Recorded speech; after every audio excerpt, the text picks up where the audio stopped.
Welcome in to Says Who Sports. I'm John Dolphin. Joining me now is a two-time NASCAR Cup Series Championship pit crew member at Hendrick Motorsports, the premier organization in the history of the sport. More than 300 Cup Series race wins, 14 Cup Series championships, Hall of Famers like owner Rick Hendrick and Jeff Gordon and Jimmie Johnson, Dale Earnhardt Jr., among many. This man has been part of plenty of those wins, including 2 Daytona 500 victories. Started his career at Hendrick Motorsports in 2013 as a member of Jimmie Johnson's pit crew on the 48 car. Since 2019, the tire carrier for William Byron and the 24 car, who, by the way, won the Daytona 500 last season. 24 team has made the championship 4 in the Cup Series playoffs the last 2 seasons. A man who lives his professional life focused on fractions of seconds, like a tenth of a second makes all the difference in his business. Patton. Ryan, great to have you here. Thanks for joining us. Hey, John. Thanks for having me. It's good to be here. Ryan, the Daytona 500, speaking of, is right around the corner. Be here in a few weeks. You'll be heading to Daytona soon for what we used to know, maybe it's still called Speed Weeks, leading up to the big race. NASCAR really doesn't have an off season. You guys go hard from essentially Valentine's Day to Thanksgiving. So there's a little window in there, including the holidays between the last race and Daytona, 38 weekends a year of travel during the season. What have you been doing, Ryan, since last season ended and in this window before Daytona? Yeah, as you mentioned, 38 weekends. It's the longest season in professional sports. So our season is a grind. Once we get rolling, they seem to click off. And next thing you know, it's the middle of May. And then you got an eye towards the playoffs, and that, is in September. Then that's a 10-week all-out sprint of just a grind. So when the offseason comes, man, there's a lot of things you try to slam into the couple of months that we have off. Like you mentioned, our season ends just before Thanksgiving. So, of course, we try to take some time for Thanksgiving, and then we come back in December. And December is a lot of – we're tearing down the everything from the prior season to try to get repainted, refurbished, and ready to go for the next season. So that's kind of the middle of where we're at right now. Anything from the transporters that take the cars to and from the racetrack each weekend to the pit box that you see on TV that we put up every weekend at the track. All that stuff needs to be disassembled, repainted, redone with the 2025 paint schemes. Any improvements done that need to be done, we do that as well to them. And now we're in the reassembly mode of reassembling all that type of stuff. So that's kind of what's going on in the shop. But for me personally, it's a lot of you try to take and heal up any bumps, bangs, or bruises that you get throughout the long season. You take some time to try to recover. But as you mentioned at the start of the show, like I live my life in tenths of seconds, so there's not a whole lot of downtime. We're trying to rest, recover, rehab, and then try to strength train to get ready to go for the 2025 season. So you try to enjoy the downtime and some free weekends when you can get them. So there's been a lot of football watching on my end. So thankfully our Buckeyes are rolling along and doing well. Not so much for the Browns, but you try to enjoy as much time off as you can because that here in a couple of weeks we're going to get started back up and it's going to be a grind. So right now we're just trying to rejuvenate and get ready to go. Right on, Ryan. And you mentioned those Ohio State Buckeyes, and we will talk about them. You are an Ohio State grad. You were part of the strength and conditioning team for Eric Lichter at Ohio State back in 2010. We'll talk about all that in the upcoming national championship game. As mentioned, Ryan, you've been part of 2 Daytona 500 wins. Most pit crew guys, most drivers, anybody involved with any team at that level just dreams of ever capturing one. Your first one was, as I mentioned, a member of Jimmie Johnson's 48 crew back in 13 when Jimmie won it. When you look back on it, Ryan, what comes to mind when you recall that win? Describe what it was like for you as essentially a rookie, right? You had Jimmie You had crew chief Chad Knaus, a legend in the sport. Many would say the best ever do it. What was it like for you arriving in Daytona with Jimmie and Chad and that crew? Yeah, I knew we had a special team going into that season. You looked in our team meeting room, and everyone from the crew chief to our car chief to the driver, spotter, everyone on the road crew, our pit crew coaches, and then everyone on the position of the team, they're all the best of the best, right? And I felt like I was probably the weakest link being the new guy on the team. And so it was just a continuous effort to try to prove myself, to make myself. But that race in particular, we set in a preseason meeting, probably the end of January with Chad Knaus and the whole team, and we laid out our plan for the 2013 season. And it started off with winning the Daytona 500. And Chad kind of went through what races we were targeting that we were going to try to really hammer home that fit into our wheelhouse, and then how that was going to set us up for a championship run, which would have been championship number 6 for Jimmie. And I will never forget, he asked everyone in the room, we had some new faces on the team, how many guys had never won a race before. And there was probably a handful of us that raised our hand, obviously myself included. And he said, well, we're going to win this year, and we're going to win a lot. And so we go down to Daytona. And, my first 500, I didn't really know what to expect. Obviously, it's a marquee race. I grew up going to the Indy 500, so I knew how much the Daytona 500 meant in the NASCAR world. And so to win that race, I was like, holy cow, like Chad is, he's a guru. He spoke this into existence. He knew exactly. And I was thinking to myself, oh my gosh, like this is so easy, like we just out-prepared and outperformed everybody. And so I felt like in my career, I was going to win a bunch of those, to be quite honest. We, as you mentioned, Hendrick Motorsports is one of, if not the best in the NASCAR Cup Series, and we had the best driver, Jimmie Johnson, on our team. So I felt like we were a shoo-in to win multiples of these. So fast forward 13 years later, I guess, or I don't even know, it was 11 years later, I guess, to win it with William, and just a complete difference in feelings from my first one to, this past February when we were the champions. What sticks with you most, Ryan, about having watched, you were young then, just coming in, learning a whole lot, and certainly that Hendrick organization, expectation of excellence, and in particular as that applied to the way Jimmie and Chad work, the work ethic, we'll say, that you got to see up close. What sticks with you most about what you saw from Jimmie and Chad? They ran things quite very similar to how I had been running my entire life. I went to Delphos St. John's High School, and the expectation there was to win and to win right. You outworked people.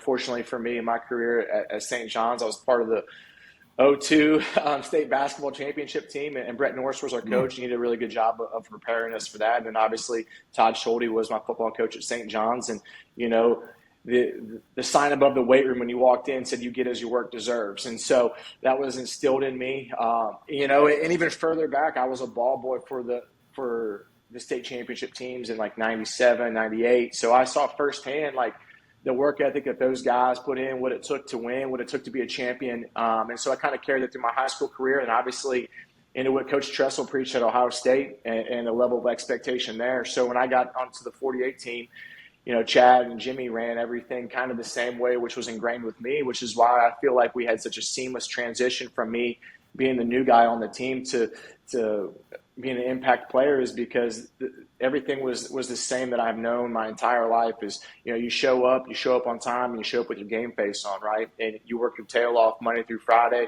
to get to game day. And then when you get to game day, obviously expectations are high and to perform, but you've prepared all week. So a lot of the things that Jimmie and Chad really spoke about and drove home about, not only preparing yourself individually, but also being a great teammate, is all stuff that I had learned at an early age from my time at Delphos St. John's, and then honed through working with tremendous amount of people at Ohio State, whether it be Coach Tressel or a bunch of the players that are still playing on Sundays or still gone on to have great careers.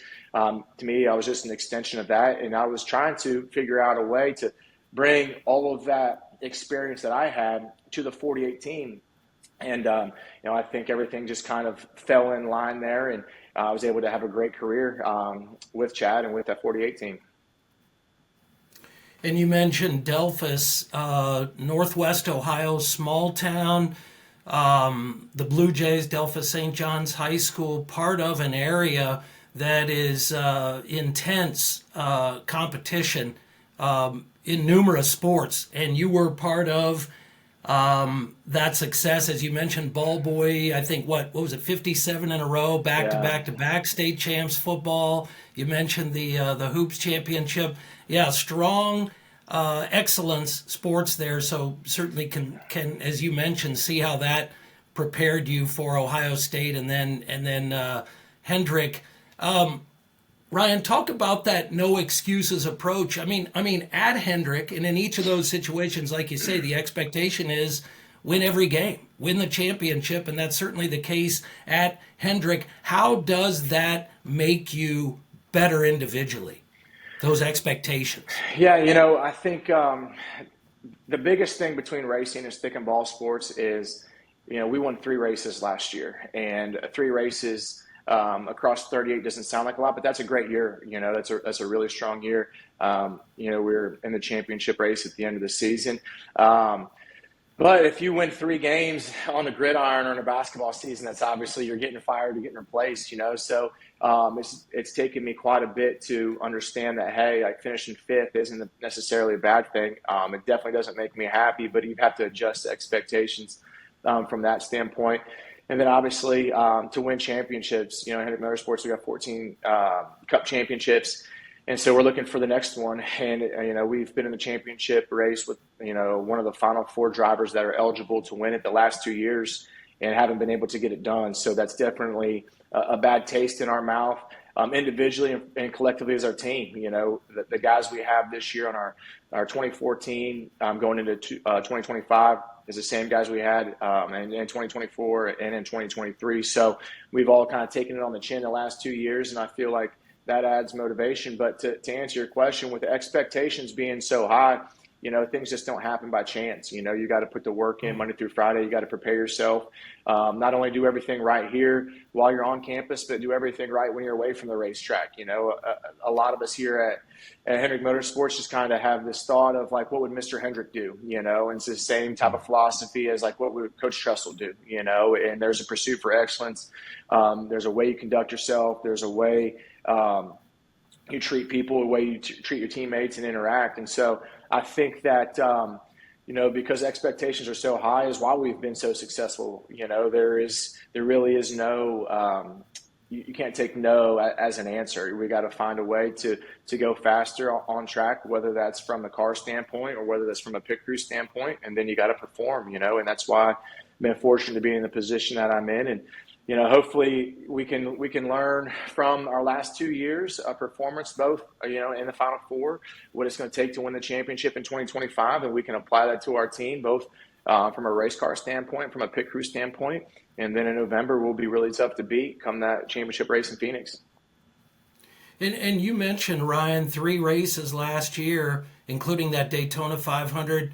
The previous season, you won 6, right? So, and William Byron, as a young driver coming up, unique story, pretty cool story, not the traditional story of many of his peers will say, a lot of essentially learning on simulator racing, right?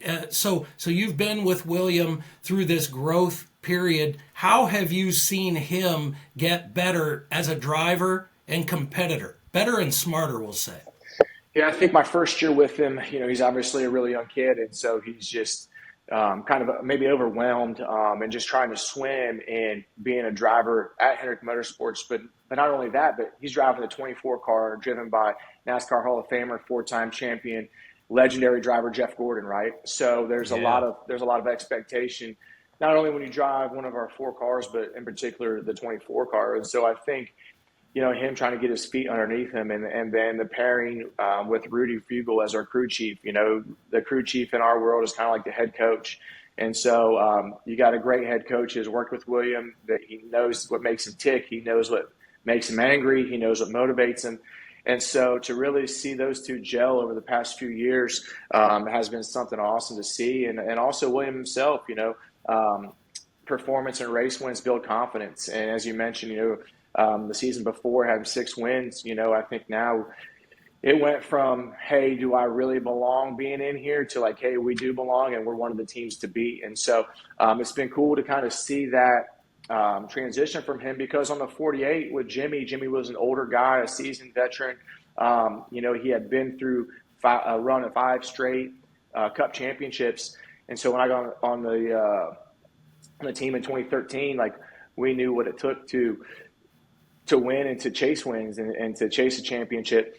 And so, we had already experienced all that. Jimmie had experienced that. Chad obviously had experienced that. So they were just kind of spreading that love and that knowledge to us. And so on the 24 team, it's now that, hey, we're a championship contender. And my role is, how can I bring some of my championship experience infiltrated into our teammates, whether it be fellow pit crew guys or William, or however I could interject that to try to take the next step forward as our team and become Cup champions. And Ryan, your story is powerful as well. We mentioned Delphos St. John's High School. You played college football a year at Ohio Northern University. You go to Ohio State, graduate there. You're on that strength and conditioning staff, learning from and working with Eric Lichter at the time.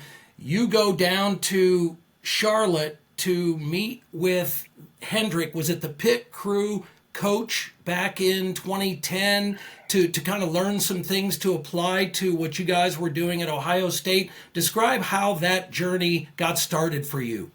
Sure. So it goes back to my childhood. I mentioned, I grew up going to the Indy 500. My dad raced go-karts growing up. So we always had, instead of NFL on Sundays, we had the NASCAR race, or we had an IndyCar race on. We went to the Michigan races. We went to the Mid-Ohio races. And then we would take family vacations down to Daytona and stuff. So I grew up an above average race fan.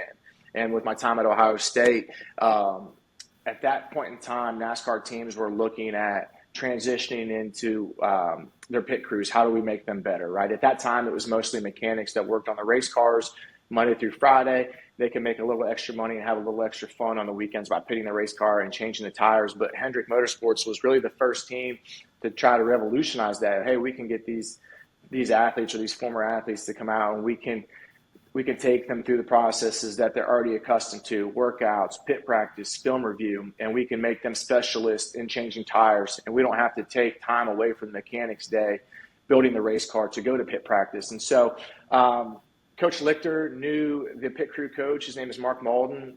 He was a pit crew coach at Hendrick Motorsports at the time, through their connections in the strength and conditioning world, and they knew of each other. And so I came down to Charlotte over a spring break just to kind of see how Hendrick was training these former athletes, or these former Division I athletes and whatnot, into being pit crew guys, and how they can move and be explosive in tight quarters, and just try to learn from them and see, is there anything we could bring back to Ohio State? And it was kind of like a knowledge swap sort of thing.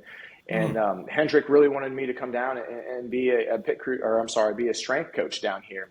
Currently we have 2 full-time strength staff members, and we have a couple interns that work on our staff. And so at the time, they were really interested in me and being as part of that strength staff. But Coach Malden, being the pit crew coach he saw me working out and stuff during the lunch, and was like, hey, have you ever thought about being on a pit crew? And I didn't think there was any way that I could do that. But I tell you, from a competitor standpoint of standing on the sideline at Ohio State, I was still really close in age to a lot of the guys on the field making plays, and I really missed the competition. And so Coach Malden told me about their R&D pit crew team, where they bring these guys in, these former athletes from all over the country. They bring them down to campus here in Charlotte and put them through a combine, very similar to the NFL combine type of drills. So he offered me an invitation to do that, and I took the opportunity to come down and do that. Well, fortunately for me, Coach Lichter, he's a strength training guru, in particular about combine training, and so I had spent years with him, preparing our guys for the NFL combine or for the pro day at Ohio State. And so when we ran those drills, man, there was like maybe 8 of them and I broke the record on 6 of them, just because I knew the techniques, I knew what it took to do it, and obviously I'd been training. And so I think there was probably 100 guys in that particular combine, and then from that 100, they invited 50 guys back for like a 2-day mini camp, and that's where the pit crew coaches here at Hendrick would take, and they broke the group down into body size. So as Like a wide receiver, for example, he might be a tire changer, and a tight end might be a jack man, and a tire carrier like myself might be a safety or an outside linebacker type of size. And your fueler I is going like to that. our fueler is going to be a big guy like an offensive lineman. So they broke us down into body type by position. Obviously, I kind of fit the tire carrier role. And after that 2-day mini camp of putting equipment in our hands, teaching us how to do it, moving the practice car a little bit, and then kind of seeing how we interact with the coaches and with others, and I think that year they offered 12 of us a full-time position on the developmental pit crew. And for me, that invitation came about 2 weeks after Coach Tress resigned at Ohio State. And so I knew that I would be good for, the following season working with Coach Fickle. But on the other hand, I had just finished my master's degree, and I didn't think this opportunity at Hendrick would come twice. So I jumped in with both feet and a kind of a sink or swim move and moved from Columbus to Charlotte, and then the rest is history. That's great stuff, man. I've never heard it put that way. Looking at it from likening it to football, as you mentioned, position perspective. So you kind of that safety D-back thing in that tire carrier role. Awesome.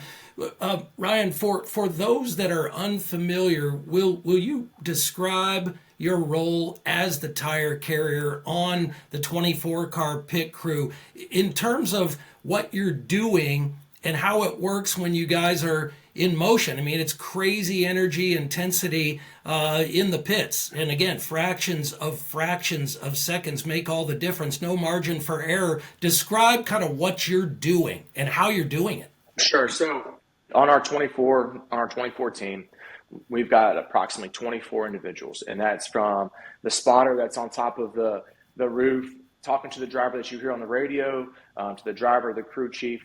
And then there's basically two groups of individuals that make up our 24 team. One group is the mechanics.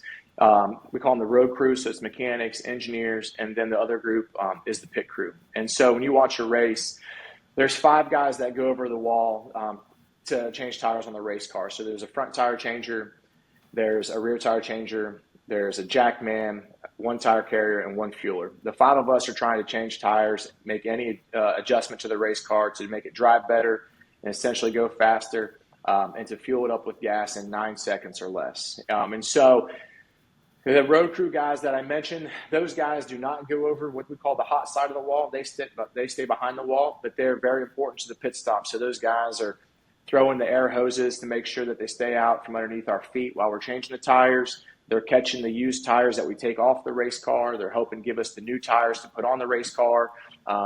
They're catching the empty gas cans, handing in a full gas can. So a gas can is about 100 pounds of fluid. So think about 100 pounds of fluid on top of a hockey stick. That's basically what this piece of equipment is. And so when you watch the pit stop, there's 2 different dances going on. Those guys behind the wall, then us over the wall. So it looks very routine, like when you turn on a football game for an extra point or for a field goal attempt, everyone just assumes the snap, the hold, and the block is going to be good and the kick will be down the middle. And that's kind of what you come to expect on pit road too, because we put so much time and effort into practice and film breakdown. But when you watch the pit stop, you'll see all that. As a tire carrier myself, the jack man, myself, and the front tire changer, we run in front of the race car as it approaches us. Pit road speed varies per track. It could be as slow as 35 and it could be as fast as 65, depending on where we're at. So I like to say I play real life Frogger. We run out to the right side of the race car, jack it up, take the old tires off, put the new tires on. We're trying to do that in 3.5 seconds or less, and then drop it. And then we run to the left side. So the rear tire changer, he obviously runs around the back of the race car. The front tire changer, the jack man, and myself, we retrace our steps back in front of the race car to the left side and change left side tires. So like I mentioned, all told, we're trying to do it 9 seconds or less. If you do it in 9 seconds to maybe 9.3, you're keeping your spot on track. Anything more than that, you're losing positions on pit road, which they say a second in the pits is the length of a football field at speed. So tenths of seconds will gain you those precious spots on track or lose them, which ultimately puts your driver in position to win races or lose races. And so there's a lot that goes into this choreographed dance that we do. And like I said, we get back to practice tomorrow to start knocking the rust off and start fine tuning for Daytona. Right on, and something you said there, that's fantastic. Never thought of that either. Two separate dances going on. And I would suggest to anybody, many have had the fortune to be on a pit box, to be in and around the pits when it's hot and it's in the intensity of battle. There is nothing like it. The sound, the energy, the feel, the smell. Just nothing like it. What's the craziest thing, Ryan, that you've seen happen in all your years in Cup Series racing in the pits or been a part of? I've been clipped by a car twice. So first instance was one of my first years in the sport. It's not necessarily your car that you have to worry about. You have to worry about the cars around you. And so from a pit crew standpoint, when they lay out the pit crew map or the pit road map each Sunday morning, you try to see who you're pitted around. And so by that, what that means is on Saturday is when we qualify, right? You go out to see who's the fastest and you set the field fastest to slowest 1 through 40. And based on where you qualify determines your pit pick. So if you qualify first, you get the first pit stall, which is the best on pit road. And at every track, I would say comes with a performance advantage. If you qualify second, it's like the NFL draft. You can pick any pit stall up and down pit road. And so on and so forth, all the way through car number 40.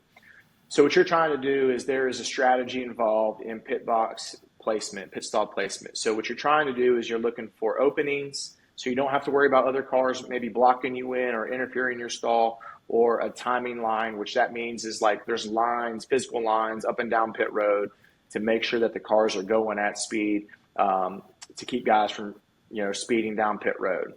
So there's a strategy involved into where you pit. And so you're always aware of who's pitting around you. Are they pitting at the same time that you are? Are they pitting maybe a different lap? And so in both instances, we were pitting the race car, and the car pitted next to us one time just skimmed me. It was the first time it ever happened. And so we wear radios where we can hear the driver talk, the spotter talk, the crew chief talk.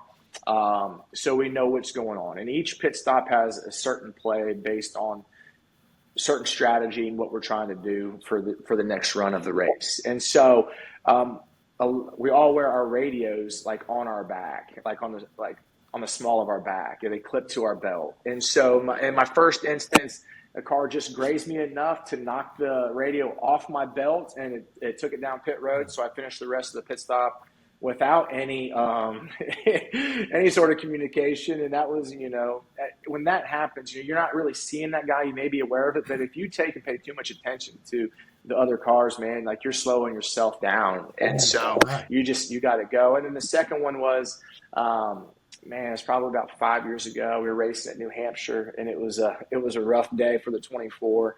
We weren't running very well, and we were pitted next to Ryan Newman, and he was having an even worse day than us.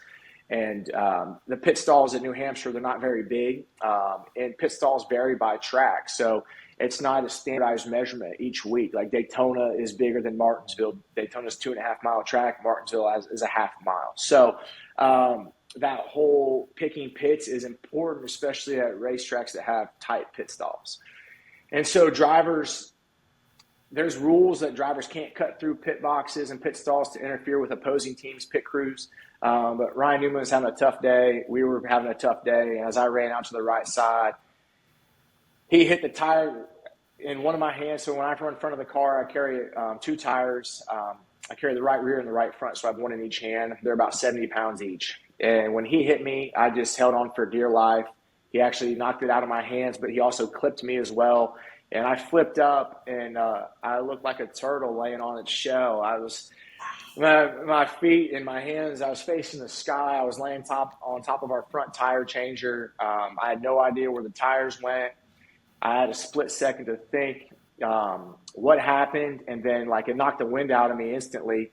I was just worried I didn't break any ribs or anything. And so, and then the second thought was we were losing spots. We were already running about 15th anyways. And I was thinking it was a fight to get to 15th. And now because I'm clipped and I'm upside down, I've got to get the tires back. And so Funny enough, I guess, is that William didn't even know that happened. His point of view and where that happened, he couldn't even see it out of the windshield, and so he had no idea until after the fact. But those are the two main instances myself that I've experienced that, knock on wood, I won't have to experience anymore. But definitely, what the heck type of moment that'll get your attention quickly.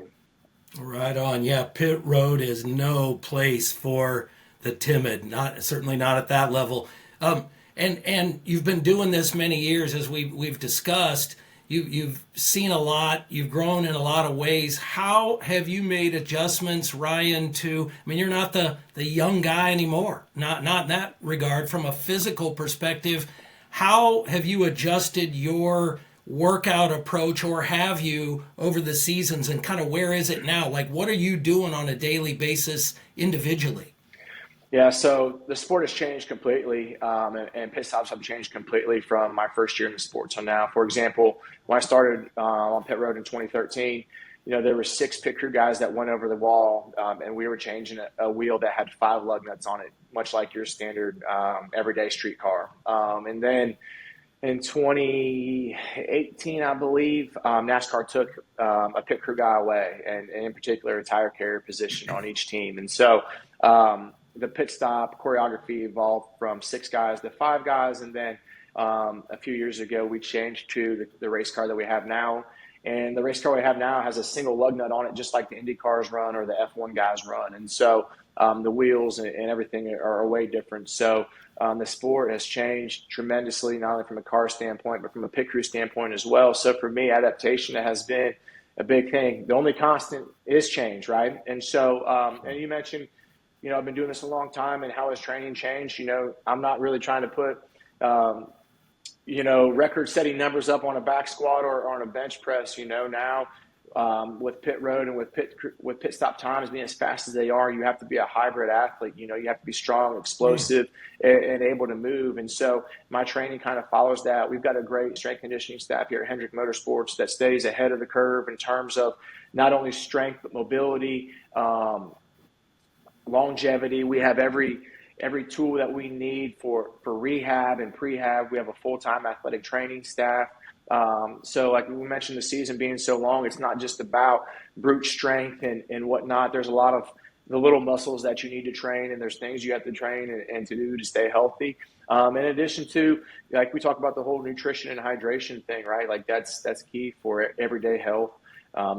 In general, but also like in our sport, it's even more so because we're traveling across the country, on a Saturday morning, maybe working a race and pitting that, staying in a hotel, waking up the next day, performing at the race on Sunday. And so each year you learn something new and you try to tweak it. And fortunately for me, if I have any questions outside of the realm of what we do, or I've got a lot of great friends that are still strength coaches at the college, the NFL, the NBA level, that I can reach out to and pick their brain on, hey, what do you think about this, or what do you think about that, and try to get an opinion on it as well. So just trying to keep up with myself, and the biggest thing is to stay healthy and perform.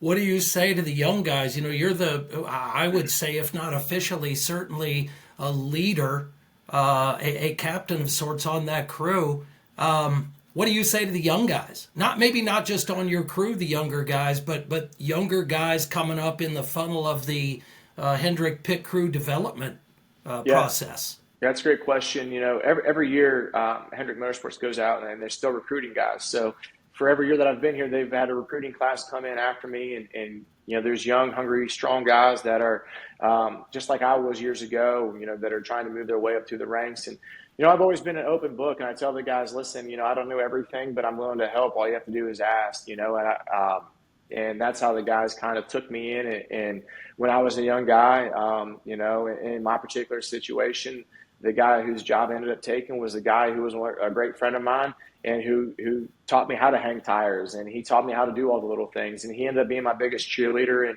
that was a really hard day whenever I got the phone call that I was getting promoted and he was getting demoted, and he's still a great friend of mine to this day. So I just try to pass on any information, whether it be different techniques or different things to look for, whether it be over the wall or whether it be in the weight room. Just try to be an open book and pass that knowledge along. I think that's the best thing you can do. It's important for me to leave a legacy when I'm done pitting. I hope that, whenever that day may be down the road, that people be like, hey, Ryan Patton was not only a great tire carrier, but he's an even better guy, and he helped me out. And the expectation at Hendrick Motorsports, like we mentioned, is to win championships, and that won't stop when I'm done pitting race cars. That'll continue to be on. That's Mr. H's goal. Maybe even more so Mrs. H's goal. There's nothing more that she loves is to win it and to add charms to her bracelet for marquee wins and marquee championships. And so, hopefully for me down the road, I will be able to continue, that level of expectation, that performance, because I don't want performance to fall off, when I am done pitting. So just be an open book, be a leader, and try to keep guys on the path that, was successful for me. And you mentioned, 9-second pit stops, and it wasn't long ago in the sport they were 11, 12 plus, Sure. and the one lug nut, obviously, versus the 5. And from a personal preference perspective, obviously, I get it for many reasons for the sport, but man, I love that air wrench and those 5 and that extended air wrench sound. You know what I mean? But how do you, again, back to the fractions of seconds, Ryan, how can you keep shaving a 10th here and a 10th there? I mean, there's only so fast and only so efficient you can be in the pit, right? Would you say there's no such thing, hasn't been yet, as a perfect pit stop for us? I think you've seen them. I think we've seen some really fast times. And if you watch some NASCAR races all season long, you'll see, we live on the razor's edge. And one side of it is good and the other side of it is bad. And the worst thing you can do, from a pit crew perspective, obviously, is have a loose wheel or wheel come off the race car. And that, for us, means it's an in-race penalty for our driver, for our team, so that sets us back. And then also it's a 2-week suspension for the jack man and for the particular tire carrier. And so we're constantly on that razor's edge. Have we had the perfect pit stop? I think we're in pursuit of that. Have we maxed out our capabilities? I think we're in pursuit of that. But you mentioned, I remember, I think it was like 2013 or 14, with the 5 lug nuts, we had a race in Texas, and our 48 team for the race, we had all 10-second pit stops, and we ended up winning the race. And that was like a massive deal, is that we had not just one, but we had like 6 pit stops in the 10-second range. We won the race. And so that wasn't that long ago. And fast forward now, like, you run a 10-second pit stop, you don't have a chance, So, but that's something that we look at individually that we can do. Myself, I spent some time this offseason, and we'll continue to spend some time how I can make things maybe more efficient, not just for myself, but from other teammates. As a tire carrier, I drop off the right front tire so our jackman can put it on. So, like, how can I get that tire in a better position for him to more easily and efficiently grab it to put it on the car, which will make that right front process faster? How can I do that get to the right rear faster? So as soon as that tire comes off the right rear, I can put the new right rear tire on and put it on so that way it's perfect in place, so that my tire changer has no hesitation when he pulls the trigger that lug nut's going to be tight and that wheel's going to be tight. So how can we speed that up? How can we get from the right side of the race car faster to the left side? What are we doing physically to do that? And then that's where we're talking about those road crew guys and those mechanics that help with the pit stop. We watch film with them. We practice with them every week so they can see themselves like at practice. And, we film everything at the racetracks. So there's an overhead camera view looking straight down on the car. Each tire changer wears a camera on their helmet. And we have a 4th view from the pit box. So we review that film in race, just like you see the guys in the NFL come off the field from a drive. They got the iPad right there. They're looking at different reads and defenses and things. We have the same sort of thing. We're in communication with our pit coaches or whoever back here at the shop in Charlotte. And they're kind of talking to us. We're talking amongst ourselves. We're talking maybe to some of those guys from the road crew that assist us with our job over the wall of like, how can we do things maybe just a little bit better, a little bit cleaner to have the next pit stop be the fastest one. And so that's what you're trying to do. The goal is throughout the race, you're trying to just stack a bunch of singles, as we call it, just a bunch of really consistent good pit stops. So by the time stop 6 or 7 rolls around, we're we're fine-tuned. We're a well-oiled machine, and so we can rip, a 9-second pit stop or faster. So last one, best one, as they say. And so, we're just constantly looking for whatever that little sliver of speed might be. Well-oiled machine, indeed. You've been to most of the tracks. I mean, they've added this one or that one over the years, the schedule. You've been to most of them on the Cup Series schedule many times over many years. Some of them, obviously, twice a year. What do you have a favorite from a personal perspective, maybe separate from work? Yeah, well, I have a lot of favorites for a lot of reasons. The first one being Indianapolis. I grew up going to that race. I grew up going to that track, watching the Indy 500, watching qualifications. Looking up to the likes of Rick Mears and AJ Foyt. So for me, it was always. I always wanted to be on that side of the fence, right? I was always the outsider looking in, and the pageantry and the tradition of that place, man, is just when you step on the grounds. As a race fan, that's hollow grounds. That's like going to Augusta and experiencing the Masters, or that's like running out of the tunnel in Ohio Stadium. There's nothing like it, and words don't do it justice. And so Indianapolis is a race that I have not won. We've been close a few times and have not got it, so that's one I would definitely like to win. Daytona, obviously, is exceptionally special. There's a lot of history at that track as well, whether that be the roots of where NASCAR started to Daytona 500 wins to, we all know what happened with Dale Earnhardt there. There's just so much you can kind of feel it when you step on the grounds there. Outside of those, man, there's a couple personal favorites for other reasons. Darlington is a really cool racetrack. The Southern 500 is another great race. That racetrack is really gritty, and it's 500 miles long. So what that means as a pit crew guy is that with a gritty track surface, in a race that long, we're changing tires a lot. And so we get a lot of opportunities for pit stops, and that's a long night. That's a race that starts in the daytime and ends in the evening. We're looking at somewhere between 10 to 15 pit stops. And so I've been fortunate to win at Darlington, and that's a really cool race. Another one that kind of means something to me is Michigan.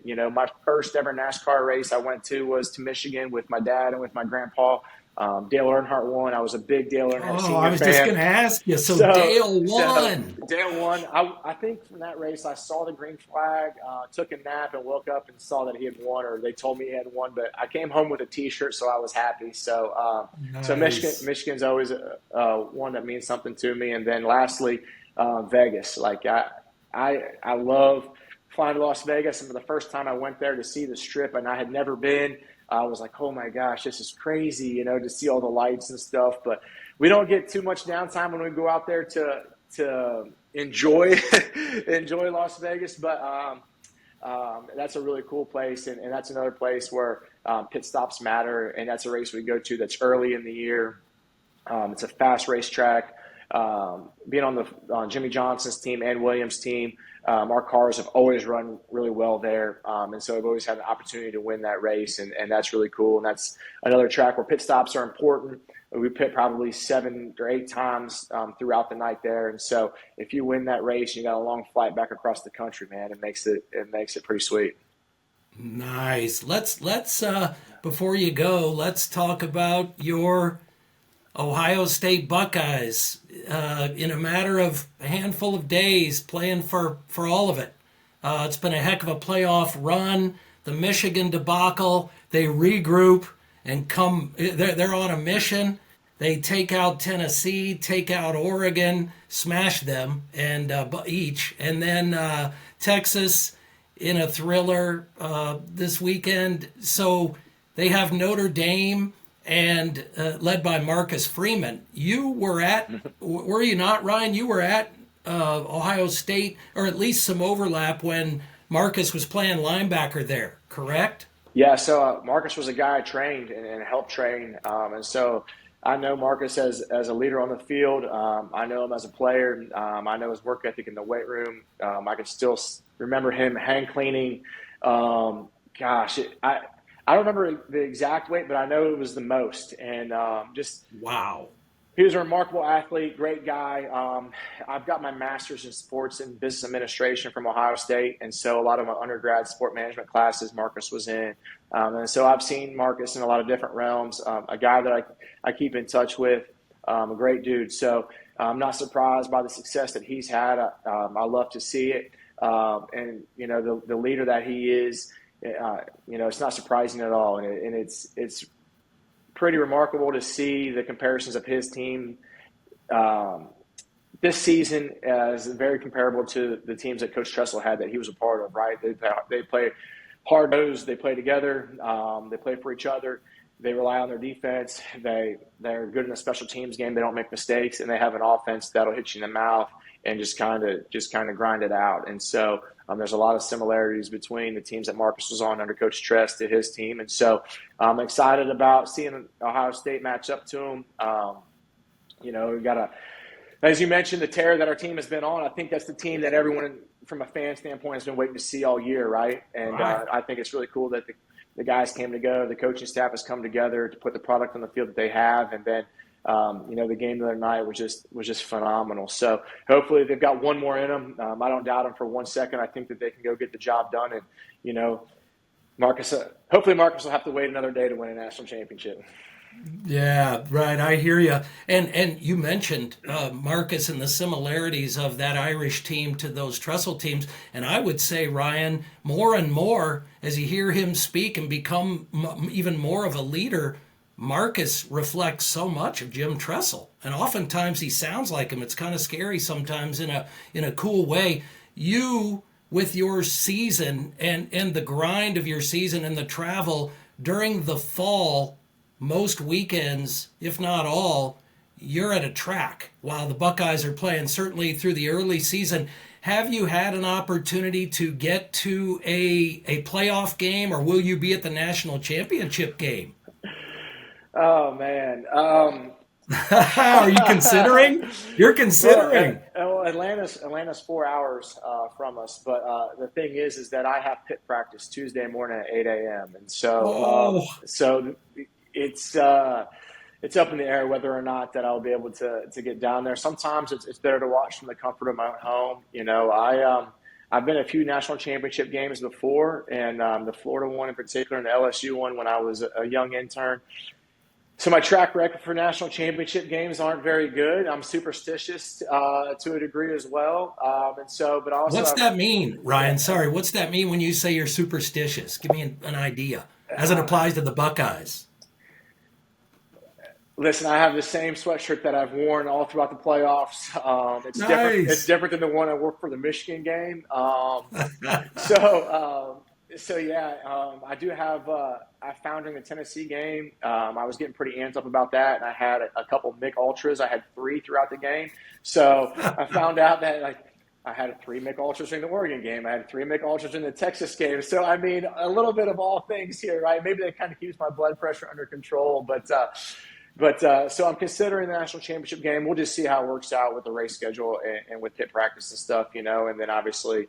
But yeah, as you mentioned, a lot of the season is intertwines with the NASCAR season, and so during the NASCAR seasons, there's a couple of different series, right? The Cup Series is the premier series, and then the step below that is Xfinity, and that's like AAA baseball, and that's a series where young up-and-coming guys are trying to prove themselves, make their way up to the Cup Series, and that's also serves on the flip side as well, that there's some Cup Series drivers who maybe didn't have a good opportunity or maybe had a career in the Cup Series that didn't turn out to them still being in the Cup Series, so they take a step down into the Xfinity Series to try to maybe rebuild their brand, or rebuild themselves. And so those races run on Saturday, and my team in particular, we pit those races. And so I'm working the race on Saturday when the Buckeyes are going on. So, I'm in a group chat with my uncles and my cousins, and they keep me well updated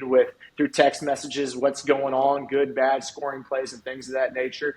Sometimes the Xfinity race is over by the time the Buckeyes kick off, and I can catch the game in the hotel room once the race is done, once we get done with the race and done with dinner and stuff like that.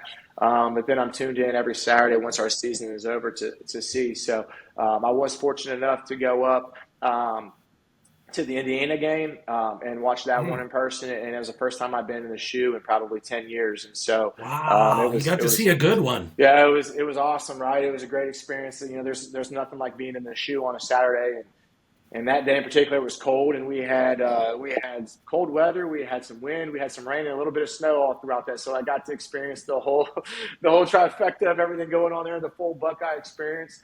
And so, but it's just been a blast. You know, there's a few guys still on staff, whether it be on the coaching staff, athletic training staff that I worked with when I was at Ohio State, that I keep in touch with, and it's awesome to see those guys, and you know, the whole game day experience, it has changed, but it's all still the same. And so, to be determined on Monday night whether I'll be there. I don't want to take any of the wrath if this doesn't turn out, you know, and I show up. But on the flip side, I feel like if I'm at home with the same sweatshirt I've had on the previous 3 weeks with 3 McUltras, I don't think we can lose. I love it, man. So who's your favorite? You get to pick one, Ryan, from time you were a kid to right now. Who's your favorite Buckeye? Ooh. You had to pick one. Like for me, I can say it'd be Spielman. Spielman just was the essence of a Buckeye to me, but obviously so many. Eddie, Pace, etc. Who's yours? It's tough to pick just one, you know, and I'm going to probably make a lot of guys mad. No, we know. But I'll say one that is Cam Hayward for me, right? Cam is the definition of being a Buckeye, right? He's a leader. He was a captain. He's a hard-nosed guy. He outworked everyone. He kept everyone on the right path. On field, he's a heck of a player. Still is a heck of a player. And when I was at Ohio State, his personality too, like he was great. I remember taking my newborn niece at the time to media day, and I've got a picture of Cam holding my little niece who was, you know, a few pounds, and he was so scared of holding her, you know. Wow. So just how Cam was to me and my family then all the way to now. You know, I can text Cam and check in with him, and I think it's amazing what he does on Sundays and is still doing. He kind of feels the same way about me and what I'm doing. But I think Cam, all in all, is just a great encompassing of what a Buckeye is, what a human is. He's won the Walter Payton Man of the Year award. So, you know, Cam wears a lot of hats, and he does a great job at it. And so for me, it's him. But, man, I've had a lot of other really special guys along the way, you know, from Laurinaitis to Kurt Coleman, who's been a big influence on me and getting started here at Hendrick Motorsports. You know, Zach Bourne. There's a bunch of guys, man, that have definitely, Mike Doss, that have left an impact on me. And guys that I'd seen firsthand, their work ethic and how they went about their day-to-day and what made them successful on the field, you know, and then also what made them successful off the field. And you mentioned Coach Tress, man. There's no better man, no better leader than that guy, you know, a guy that I can pick up the phone and I can shoot a text to, whether it's, you know, a holiday or whether it's, you know, Team Up North week or whatever, and I hear back from him. And, you know, part of my off-season training every year is I pull out the old winner's manual and I review the winner's manual, or I'll try to read the book, you know, cover to cover, and just try to reinstill and reinforce the things that were important for myself, for the country, for the team, and for others, you know, and that's kind of like a refresh for me to get me kind of dialed in mentally, you know, for the grind of the NASCAR season. And, you know, as you mentioned, being here a long time, a lot of guys look to me as a leader, you know, and I try to instill those same things that Coach Tress impressed upon all of us through those years, you know, to our team. And I think that, you know, hopefully I've done a good job at that. Wow, yeah, you start ticking off some names on that Buckeye list. I mean, we could be here for hours. I mean, sure. Character, Hall of Famers, leadership, all of the above. Cam Hayward, a stud, and what a pro career he's had. Ryan, lastly, when will you know it's time? Will the body let you know it's time, or will it be more a mind thing, or is that yet to be determined in terms of, I don't want to say hang it up, but in terms of the over-the-wall, every week thing? You've been doing it a long time. Do you see 5 more years? I mean, what does that look like? Any idea? Yeah, Hendrick Motorsports is a great organization to be a part of. I'm very blessed and very fortunate to have the opportunity. There's on campus here in Concord, North Carolina, there's 500 employees, right? And they all have different roles. And I'm overlooking right now auditorium here, or like the opening of the office, and I can see guys come in and out. And so when I'm done pitting, I love to stay at this organization long term, right? Mr. Hendrick has this business. He also obviously is an owner of 100 car dealerships coast to coast across 14 different states. And so there's a lot of avenues in the company, and I'd love to stay with the company as long as I can. From a pit crew standpoint, I think it's a combination of things. I think it's the wear and tear on your body. I think it's the mental. I think it's performance. And so, for me, I'm a competitor. I'm ready and hungry for this season and many more.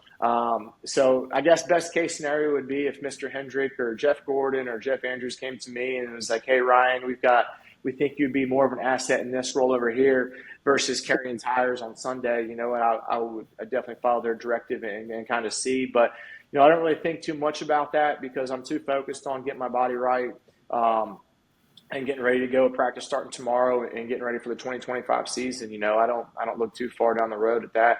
But I feel great. My performance has been where is expected, and so I'm trying to do this as long as I can. And as a competitor, there's nothing like putting on your game day uniform, whether it's a scarlet and gray or it's a fire suit on Sundays, man. There's nothing more to it. And, nothing that gives you chills when you're standing out there on the grid. They're playing the national anthem and you look up in the stands and it's sold out. And it's, the Daytona 500, there's nothing that beats it. Or when it's November and the grind of the season has taken you, 10 months and you're standing out there one of four drivers, 4 teams to win a championship, man. There's nothing like that fire, that drive, and that gets the blood going, man. So I think once that wears off or I stop feeling that, then it'll probably be time. But that's the furthest thing from my mind right now. Right on. So well said. Ryan Patton, the tire carrier for Hendrick Motorsports, William Byron. The 24-car Daytona is a few weeks away. They will seek a second in a row Daytona 500, a back-to-backer. And best to you, Ryan, with your Buckeyes at Daytona for the 25 season. And thanks for taking the time with us at Says Who Sports. And thanks a lot, John. It's been awesome being on your show, man. I've seen some of the guests that you've had, so I'm honored to be on there. Seeing Coach Goodwin on there, that one struck close to home. So got a lot of respect for him and what he's built at Marion Local. Obviously, I played against him and actually played for him in an all-star game one time. So, did you? So Coach Goodwin and a friend of mine, too, is on their coaching staff. And so bittersweet to see them take over the streak that we had set back in the day. But it's awesome to see a MAC school doing it. So, but as I mentioned, man, just an honor to be on your show. And hopefully we can do this again. Maybe in November we can talk about a 2025 championship. I look forward to it, Ryan. Best to you. Stay well. We'll say go Bucks in a few days here and see if they bring it home for you. And then you guys follow it up and win the 500 and just send a nice vibe into the 25 season. Thanks, man, and we will do it again. Appreciate you. Awesome. Thanks a lot, John. Appreciate it. Okay.